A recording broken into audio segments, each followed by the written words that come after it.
ओम तत्सत। अथ अष्टमो अध्याय। अब श्रीमद् भगवद गीता के अक्षर ब्रह्म नामक 8वें अध्याय का प्रारंभ करते हैं। अभी तक हम सब ने ज्ञान विज्ञान योग नाम के 7वें अध्याय को समझा। 7वें अध्याय में ये विश्व ही विश्व रूप परमात्मा है, यह त्रिपुटी योग के सिद्धांत से अच्छी तरह से निरूपित किया गया। ये 5 तत्व 3 गुण 8 अंगों की अखंड एकात्मता का नाम अपरा सगुण क्षेत्र या क्षर है। उसमें व्यापा हुआ ओत प्रोत अस्थि भांति रूप से परा निर्गुण या अक्षर ब्रह्म है, निराकार है। और सगुण और निर्गुण इन दोनों भावों का लय जिसमें हो जाता है वो अधियज्ञ पुरुषोत्तम या परमात्मा है। ये अच्छी तरह से स्पष्टीकरण में समझाया था कृष्ण जी ने, परंतु ज्यादातर स्पष्टीकरण 7वें अध्याय में क्षर तक यानी 5 तत्व 3 गुण की अखंड एकात्मता अष्टधा प्रकृति या साकार तक का ही हो सका। इसलिए इस 8वें अध्याय में अक्षर ब्रह्म यानी परमात्मा के उस निराकार के स्वरूप में भी कुछ विशेष स्पष्टीकरण करने की जरूरत कृष्ण जी को महसूस हुई। तो जहां ये 8वां अध्याय शुरू होता है उसमें सबसे पहले जो कि कृष्ण जी ने ये कहा था कि अधिभूत अधिदैव और अधियज्ञ इस त्रिपुटी में मेरे विश्वरूप परमात्मा को जो मनुष्य जान लेते हैं वो संशय भ्रम से छूटकर परम स्थिति में पहुंच जाते हैं, यानी ब्रह्म भाव में स्थिर हो जाते हैं जीव भाव से छूटकर। अर्जुन ने ये पहली बार संभवतः अधिभूत अधिदेव अधियज्ञ ये शब्द सुने होंगे, इसलिए जो समझ नहीं पाया अर्जुन, तो इसको समझने के लिए यहाँ से अर्जुन का प्रश्न शुरू होता है।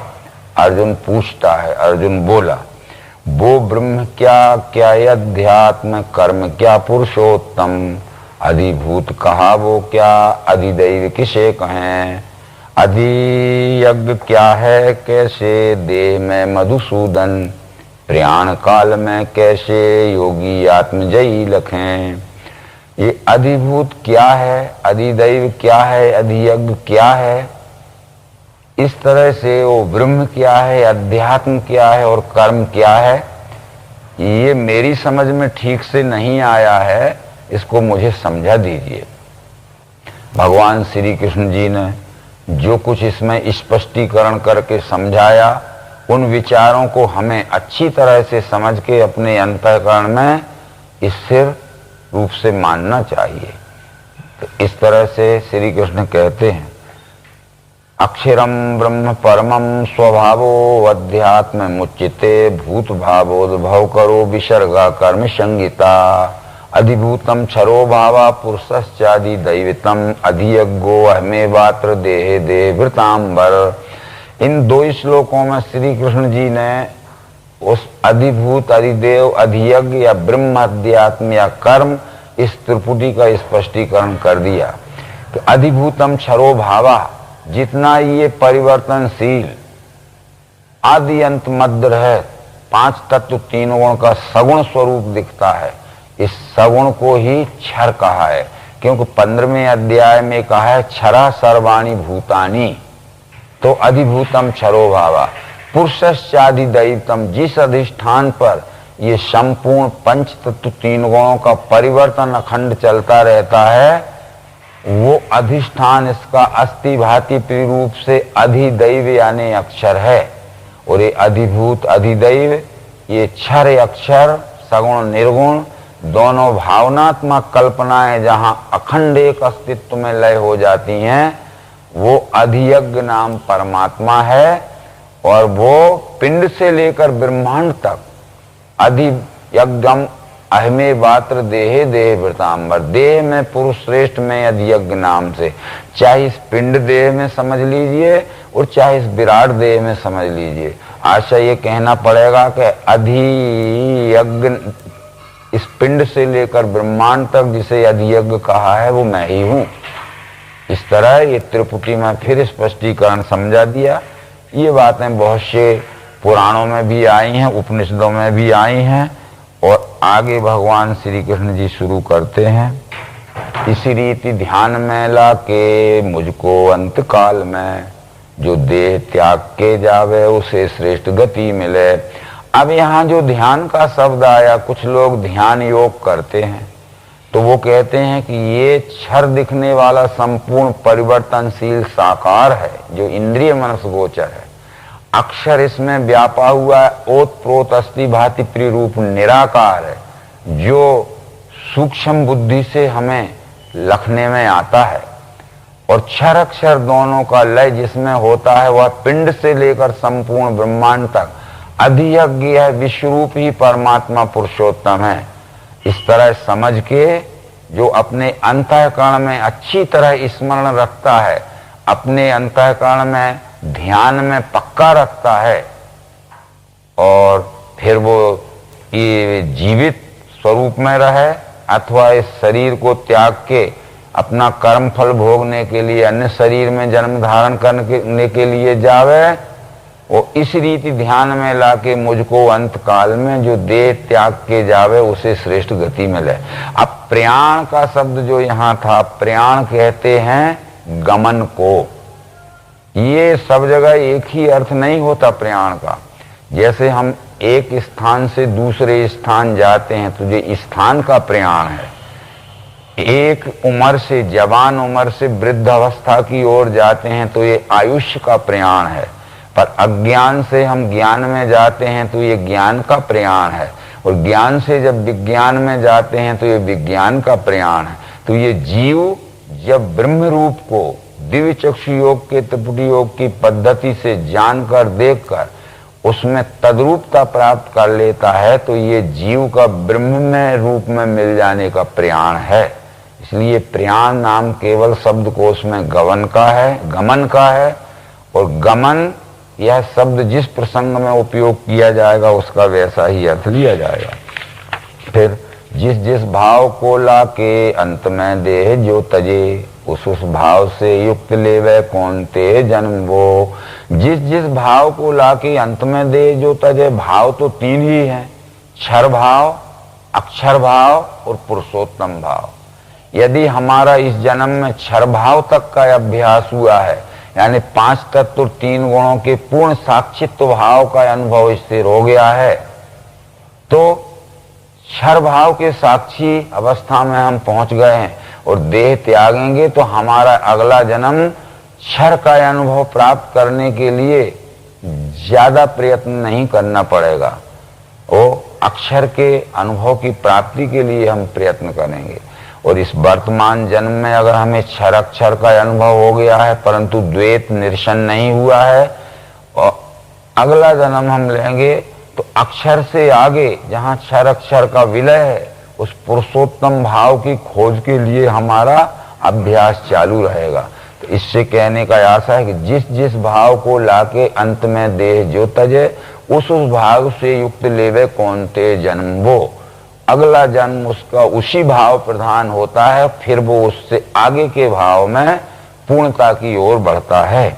इसलिए सर्वदा मेरे ध्यान से मन बुद्धि को मेरे में रख के जूझो मुझ में मिल जाएगा।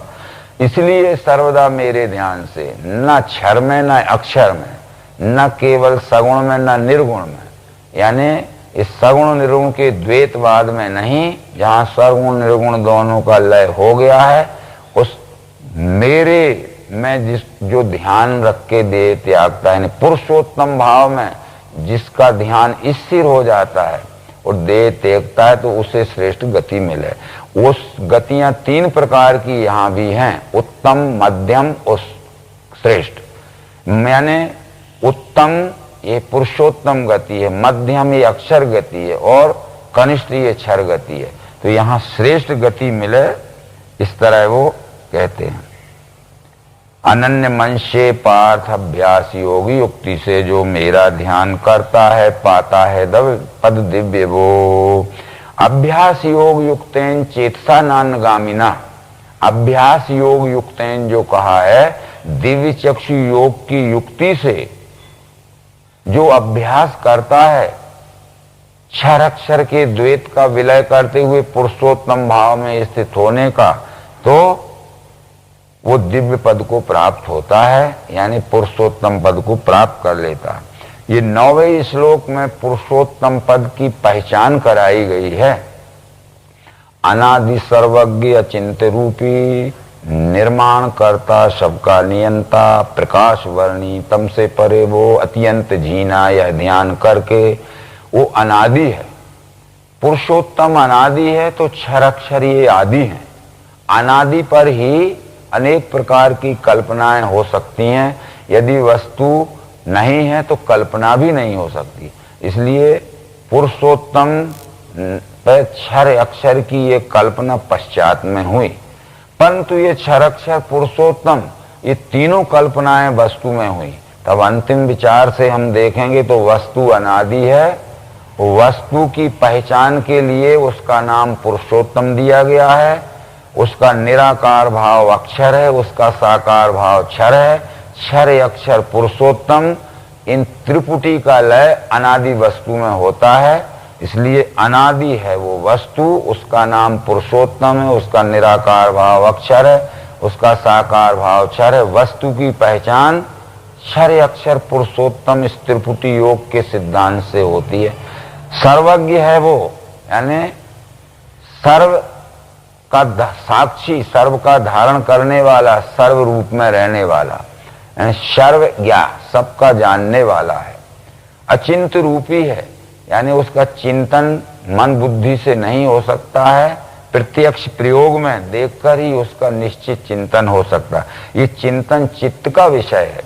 तब ये शास्त्र ने ये कहा गया है कि मन बुद्धि अहंकार चित्त करण मंत्रम संशयो निश्चयो गर्वा स्मरणम विषय इमा, यानी मन बुद्धि अहंकार ये चित्त चारों मिलके हमारा अंतःकरण चतुष्टय होता है। मन का काम है संकल्प विकल्प करना, बुद्धि का काम है निश्चय करना, परंतु अहंकार का काम है गर्व घमंड और अभिमान धारण करना, पर चित्त का काम है स्मरण रखना, यानी देखे हुए को कभी न भूलना।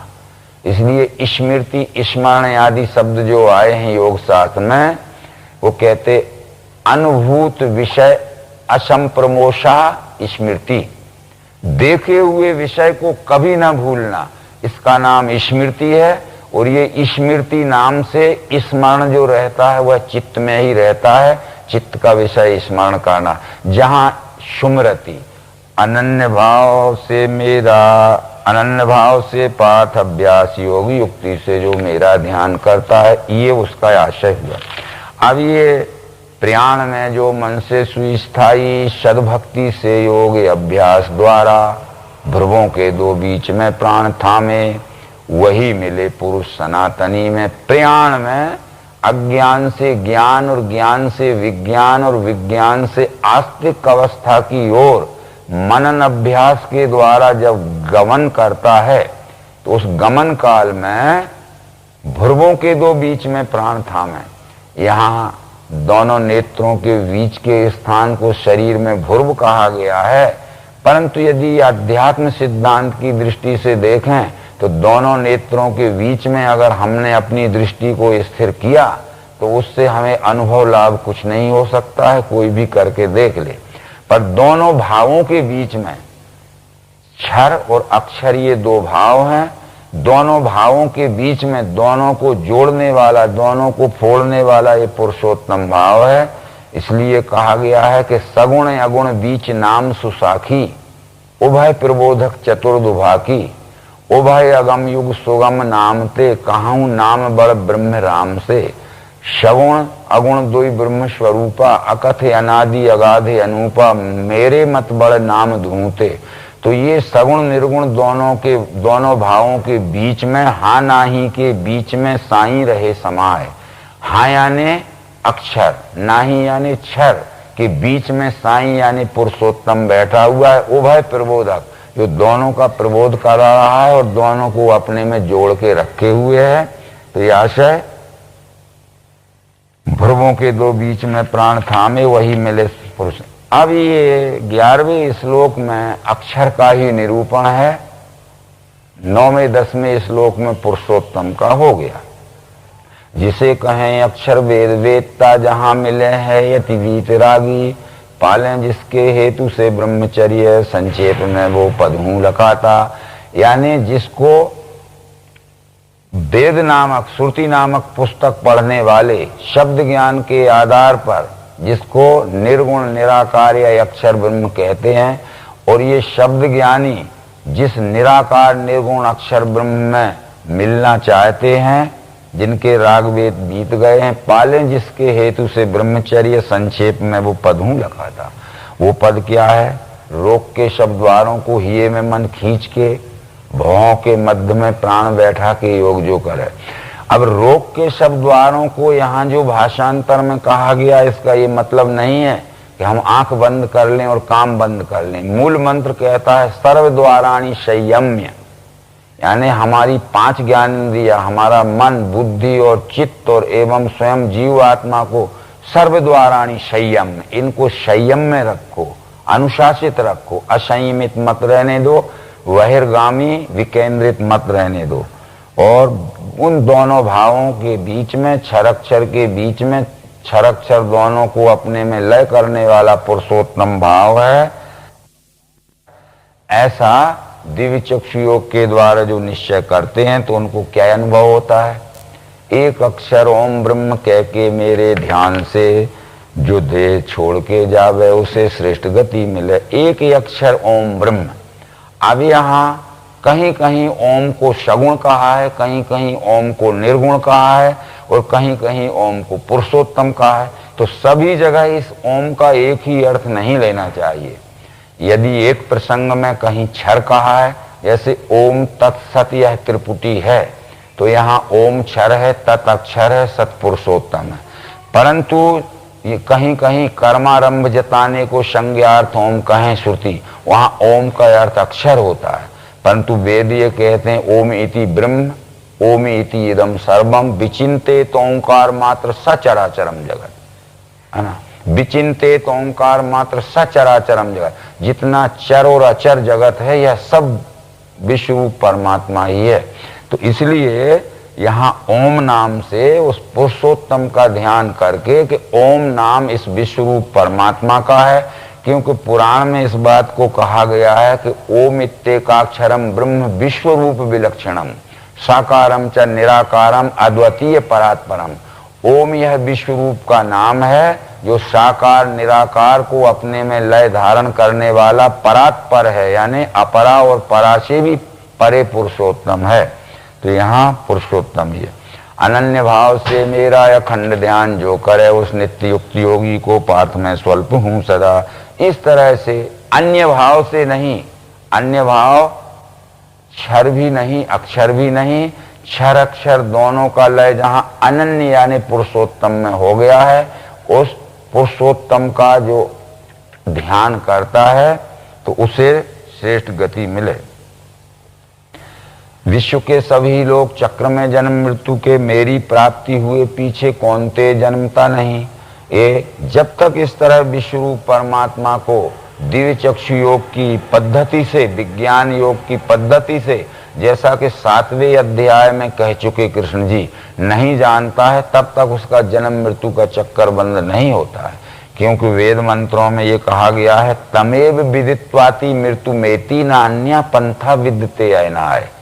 परमात्मा को जानकर ही यह परमात्मा का अंश जीव जन्म मृत्यु के से छुटकारा पा सकेगा, न अन्य पंथा विद्यते अयनाय। परमात्मा को जानने का कोई दूसरा रास्ता नहीं है, केवल दिव्य चक्षु योग से जाना जाता है। इस दिव्य चक्षु योग को ही अनन्य योग कहते हैं।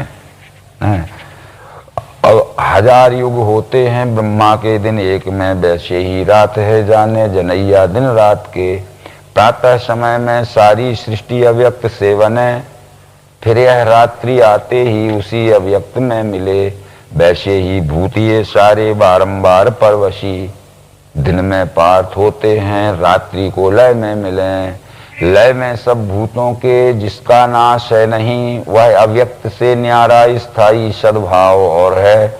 जिसे अक्षर अव्यक्त कहा है गति श्रेष्ठ, वो जो पाए पे नहीं लौटे, वो मेरा श्रेष्ठ धाम है। इन श्लोकों का सारांश यह है कि सहस्त्र युग पर्यंत महर्यद ब्रह्मणो विदु, यानी परमात्मा के साकार स्वरूप को, अष्टधा प्रकृति को महत ब्रह्म भी नाम दिया है। महत ब्रह्म का एक पूरा चक्कर जब घूमता है तो ये मानवीय यानी जीव आत्मा के हजारों जन्म चले जाते हैं, क्योंकि 14वें अध्याय में ये कहा गया है कि सर्व योनिषु कौन्ते मूर्तया संभवन्ति या तासाम ब्रह्म महदि योनिर अहम बीज प्रदापिता। 4 खानी 84 लाख योनियों में जो सृष्टि होती है वो परमात्मा ने महत ब्रह्म रूपी क्षर प्रकृति रूपी योनि में जो जीव आत्मा रूपी बीज डाला, इससे 4 खानी की सर्व योनिषी उत्पत्ति हुई है। तो सबसे पहले यह प्रकृति के गर्भ से जब यह जीव निकलता है तो ये उद्भिज खानी में आता है। अनंत जन्म उद्भिज में जाने से स्वेदज में, अंडज में और घूम के जारज और फिर जारज श्रेष्ठ मनुष्य योनि में आता है। तो इसको हजारों जन्म लग जाते हैं, पर जिस प्रकृति से ये निकला है गुण साम्या से, पूरा चक्कर मारने वासना तृप्ति होने पर गुण साम्या में विलीन होता है। तो हमारे 1000 जन्म चले जाते हैं, अनंत जन्म चले जाते हैं, वो प्रकृति का एक चक्र ही होता है। तो ब्रह्मा का यानी नारद के पिता व्यष्टि ब्रह्मा का नहीं, महत ब्रह्म क्षर प्रकृति का जब एक चक्कर पूरा घूमता है तो ये जीव के अनंत जन्म हो जाते हैं, और फिर यह रात्रि आते ही उसी अव्यक्त में मिले, फिर जहां का तहां फिर विलय हो जाता है, फिर उदय होता है, फिर विलय होता है। इसलिए प्रातः समय में सृष्टि बनती है और सायंकाल लय होती है, फिर प्रातः बनती। ये नित्य ही ये क्रम चल रहा है। पूरे विश्व को एक समय में विलय नहीं होगा और एक समय में ही रचना नहीं होगी।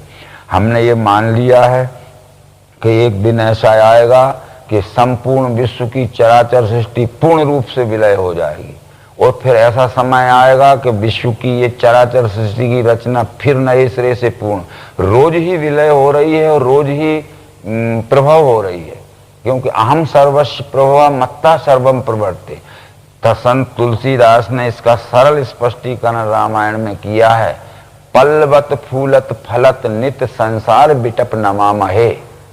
जो ब्रह्म अद्वैत अनुभव गम्य मन पर ध्यावहीं, जिसको ब्रह्म कहते हैं वो अद्वैत है, अजन्मा रूप है, वो अनुभव से जाना जाता है।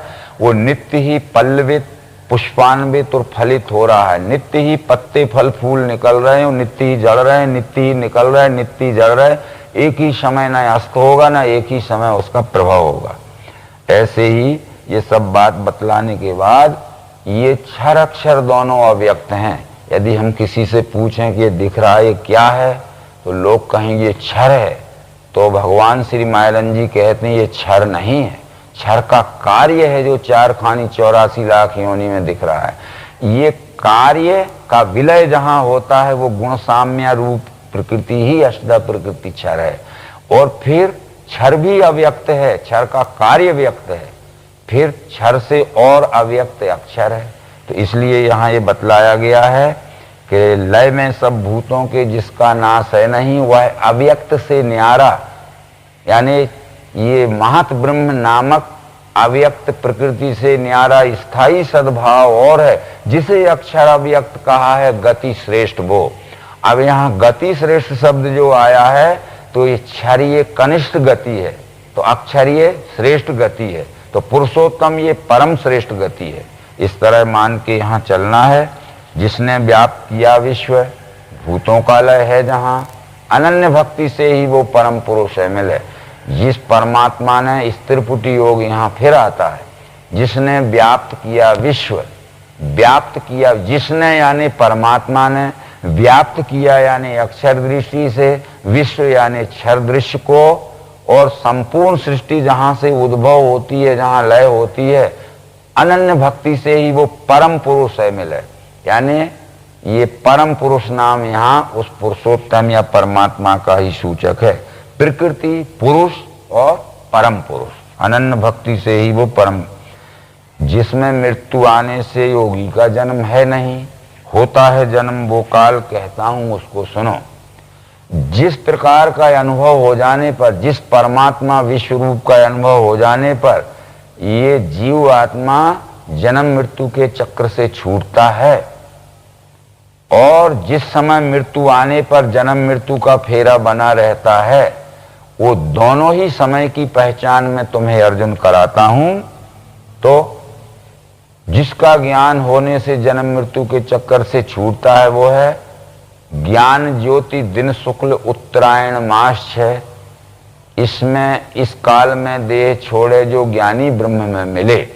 थोड़ा सा मूल श्लोक यहां देखना पड़ेगा। अग्निर्ज्योति रहा शुक्ला षण्मासा उत्तरायणम तत्प्रयाता गच्छन्ति ब्रह्म ब्रह्म विदो जना। अग्निर्ज्योति यानी ज्ञान ज्योति, हमारे अंतःकरण में तत्वदर्शी सदगुरु से विश्वरूप दर्शन कराने वाला ज्ञान का प्रकाश आ गया।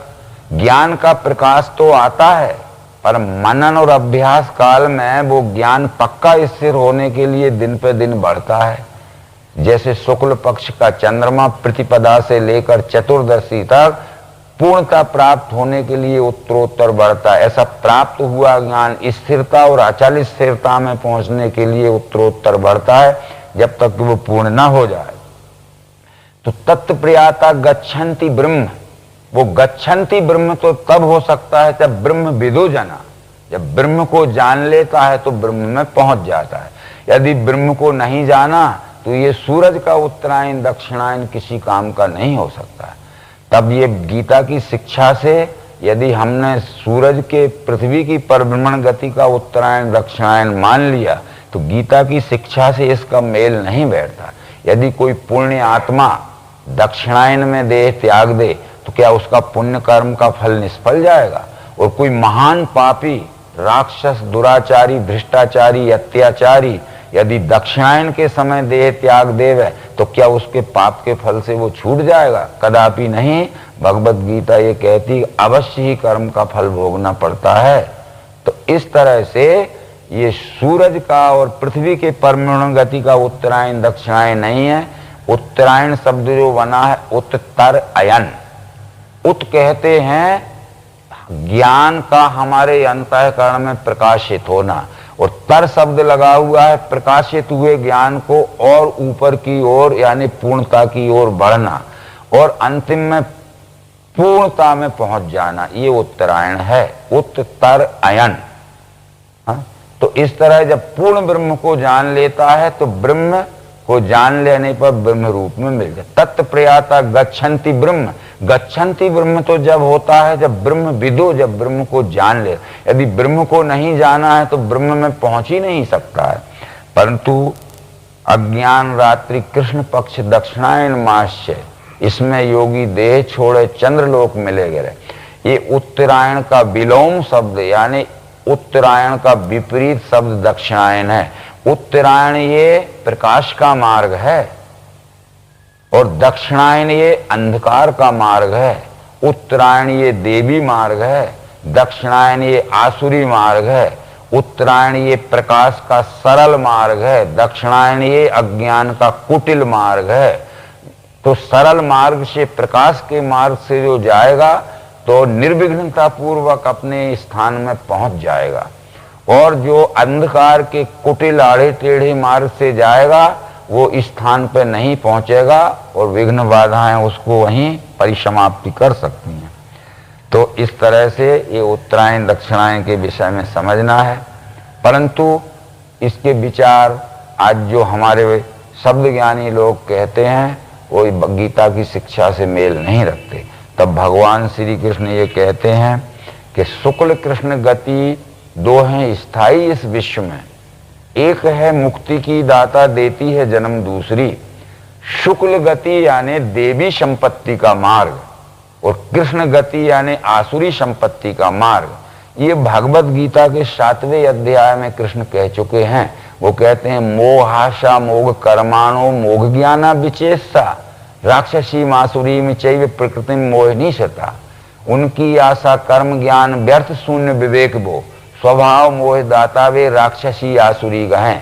छिपा है ज्ञान माया से आसुरी वृत्ति हो चुकी, नराधम दुराचारी मूल मुझको नहीं भजें। ये आसुरी मार्ग से चलने वाले हैं, ये कृष्ण यानी कुटिल मार्ग से चलने वाले हैं। परंतु देवी स्वभाव वाले जो महात्मा पार्थ, वे मुझे अनन्य भाव से सेवें आदि अव्यय जान के, यानी महात्मानस्तु माम पार्थ देवीं प्रतिमाश्रिता भजन्ति नन्य मंशो ज्ञात्वा, यानी मुझ परमात्मा को ज्ञात्वा यानी जानकर, भजन्ति नन्य मंशो अनन्य मन से सेवा में लग जाते हैं। ये 7वें अध्याय में कह चुका था। यही है कृष्ण मार्ग और शुक्ल मार्ग। पातंजल योग शास्त्र ने भी ये कहा है कि मार्ग दो ही है, कर्मणा शुक्ला कृष्णा। ये कर्म मार्ग शुक्ल मार्ग और कृष्ण मार्ग हैं। शुक्ल मार्ग ये ज्ञान मार्ग है और कृष्ण मार्ग ये अज्ञान मार्ग है।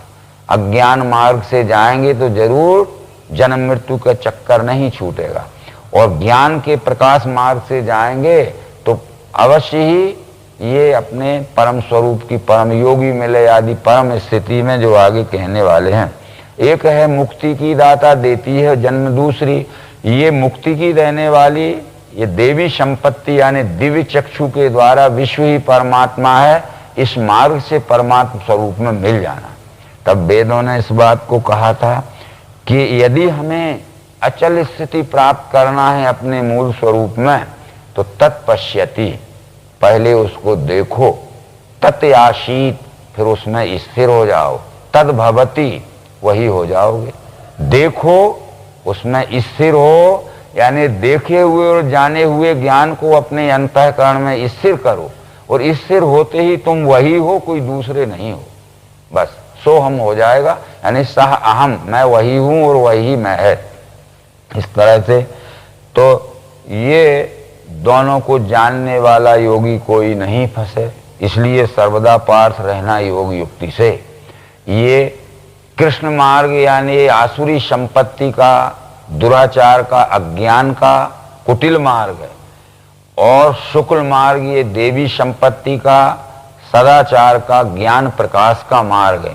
इन दोनों मार्गों को जो अच्छी तरह समझ लेता है तो वो बंधन में नहीं पड़ता है, अज्ञान के मार्ग से नहीं जाकर और ज्ञान विज्ञान के मार्ग से जाके और अपने निज मूल स्वरूप को प्राप्त कर लेता है। इसलिए सर्वदा पार्थ रहना, तस्मात् सर्वेषु कालेषु योग युक्तो भवार्जुन। इसलिए हर समय अर्जुन तू ये दिव्य चक्षु योग से युक्त होकर अपने को इस विश्व रूप में अखंड स्थिति का अनुभव कर। ये 28वें श्लोक में वही कहना चाहते हैं कि वेदेषु यज्ञेषु तपःसु चैव दानेषु यत् पुण्य फलम प्रदिष्टम् अत्येति तत्सर्वमिदं विदित्वा योगी परम स्थान उपैत चाध्यम। जो वेद वेदता तपदान करता, जो यज्ञ करता फल पूर्ण लेवे, है तुच्छ जाने सबको तजेबो योगी मिले आदि परम स्थिति में। वेद पढ़ने से, यज्ञ करने से, दान करने से जो कुछ भी फल बतलाया गया है वो फल तुच्छ है, अल्प है, स्थायी नहीं है। परंतु इनके परे जो दिव्य चक्षु योग से ये विश्व ही परमात्मा है, या प्रत्यक्षीकरण की युक्ति में मिलान करके देखने पे जो अखंड एकत्व का अनुभव है, वह परम स्थिति का मार्ग है। परम स्थिति में पहुंच जाना है। इसलिए ये वेद दान यज्ञ तप के झगड़े में योगी नहीं पड़ते हैं, और दिव्य चक्षु योग के द्वारा विश्व ही अपना स्वरूप या जानकर अपने ही सुख शांति के लिए अपन ही अपने स्वकर्म द्वारा सेवा करते हैं। इसलिए भोक्ता भोग्यम प्रेरितारम च मत्वा सर्वम प्रोक्तम त्रिविधम ब्रह्मते मेतर। जो भोगता है, जो भोग्य है और जो भोक्ता का प्रेरक है, ये तीनों भाव से वह एक ही ब्रह्म है। इस तरह से जैसे कि भगवद गीता के 4थे अध्याय में कहा था, कर्ता ब्रह्म, क्रिया ब्रह्म, ब्रह्माग्नि हवि ब्रह्म, ब्रह्मी कर्म है जिसका उसका फल ब्रह्म है। तब भोक्ता भोग्यम प्रेरितारम च मत्या सर्वम प्रोक्तम त्रिविधम ब्रह्म में तक। ये त्रिपुटी में सब विश्व रूप परमात्मा ही है, परंतु इस त्रिपुटी के स्थान भेद से और प्रसंग भेद से अनेक अर्थ हो जाते हैं। स्थान भेद से लख परें यह त्रिभाव अनेक, परंतु श्रुति इन सबन में लक्ष्य करावे एक। क्षेत्र ज्ञान यरुज्ञेत्रिय ध्याता ध्यान सुधे, क्षर अक्षर परमात्मा ज्ञाता ज्ञान सुज्ञे, कल्पित मिथ्या होते ही अक्षर रूप समाए, रह एक रस ज्ञान यह विश्व रूप बन जाए। जब ध्यान का विषय आएगा तो वह त्रिपुटी ध्याता ध्यान ध्येय हो जाएगी। जब ज्ञान का विषय आ जाएगा तो वह त्रिपुटी ज्ञाता ज्ञान ज्ञेय हो जाएगी। जब दर्शन का विषय आएगा तो वह त्रिपुटी दृष्टा दर्शन दृश्य बन जाएगी। जब कर्म का विषय आएगा तो वह त्रिपुटी कर्ता कर्म क्रिया बन जाएगी। जब भोग का विषय आएगा तो भोक्ता भोग और भोग्य वस्तु यह त्रिपुटी बन जाएगी। भोक्ता भी वही है, भोग भी वही है और क्रिया भी वही है। इसलिए ये सब वह त्रिपुटी में एक अखंड अस्तित्व है। ये समझने के पश्चात फिर कोई भिन्नता का भेद या द्वैत फिर में इस जीव को नहीं मिल रहता है। योगी मिले आदि परम स्थिति में वो परम स्थिति यानी अपने मूल स्वरूप परमात्मा भाव में अचल स्थिति प्राप्त कर लेता है। तो इस तरह से ये 8वें अध्याय को समझाने का यही मतलब था कि जो 7वें अध्याय में पूर्ण क्षर पुरुषोत्तम के स्वरूप को समझाया था, परंतु अधिकतर स्पष्टीकरण 7वें अध्याय में क्षर का ही हो सका था। इसमें पुरुषोत्तम को लेकर 9-10 श्लोक में, 11-12 श्लोक में अक्षर को लेकर और अंत में फिर उसी पुरुषोत्तम की सिद्धि इस 8वें अध्याय में की। भगवद गीता के प्रत्येक अध्याय में यद्यपि यह भगवद गीता युद्ध के प्रसंग के समय समझाया गया था, तो युद्ध की बातें ज्यादा करना थी श्री कृष्ण को कि सतर्क रहना, सावधान रहना, हथियार रखना, तैयार रहना। ये तो न कहते हुए एकदम विश्वरूप परमात्मा, एकदम विश्वरूप परमात्मा हर अध्याय में 3-3, 4-4 बार। मतलब है जब तक विश्वरूप परमात्मा के उत्पत्ति स्थिति लय की इस परिवर्तन लीला का साक्षी ना होगा जीव, तब तक स्वकर्म करने में सफल नहीं हो सकता। इसलिए यदि हम अपने स्वकर्म को कुशलता पूर्वक करना चाहते हैं तो जिसके साथ में हम अपने स्वकर्म का व्यवहार करते हैं वह हमारा ही स्वरूप यानी मूलभूत स्वरूप परमात्मा है। यह निश्चय कर लेने के बाद सब प्रकार के कर्म करते हुए भी कर्म का दुखमय फल नहीं भोगना पड़ेगा, क्योंकि उपनिषद मंत्र में इस बात को कह दिया है कि कुर्वन्ये वे कर्माणि जीविषेच्छतोम समा एवं त्वयि नान्यथे तोस्ति न कर्म लिप्यते नरे। हे मनुष्य, तू जन सेवा के कर्म करते हुए 100 वर्ष तक सुखमय जीवित रह। यानी यदि तू जन ये प्राणी मात्र के रूप में परमात्मा ये नहीं जानेगा और अपने स्वार्थ के लिए स्वकर्म करेगा तो उसका दुखमय फल भोगना पड़ेगा। और यदि विश्वरूप परमात्मा को देखकर जानकर ये चराचर सृष्टि के रूप में दिखने वाले अपने सहित अपने ही सुख शांति के लिए अपने ही कर्म के द्वारा सेवामय कर्म करेगा तो न कर्म लिप्यते नरे, कर्म का दुखमय फल नहीं भोगना पड़ेगा। इसलिए कर्मणा बद्धते जंतुर ज्ञानात तु विमुच्यते। कर्म करने से जीव बंधता है, पर विज्ञान योग का बोध होने से कर्म बंधन से जीव छूटता है। और विज्ञान योग का बोध ये अपने सहित सब चराचर सृष्टि में रूप दिखने वाला विश्वरूप परमात्मा ही है, इसके लिए है। तब मनुष्य फिर स्वकर्मनिष्ठ परोपकारी जनसेवी और प्रतिष्ठित नागरिक बन सकता है। ये पहले अर्जुन को ये बोध कराना चाहते हैं और फिर युद्ध में उसको प्रवृत्त कराना चाहते हैं। इन सब बातों को समझाते हुए और ये अक्षर ब्रह्म नाम का 8वां अध्याय भी संपूर्ण है। नर्मदे हर विश्वरूप भगवान।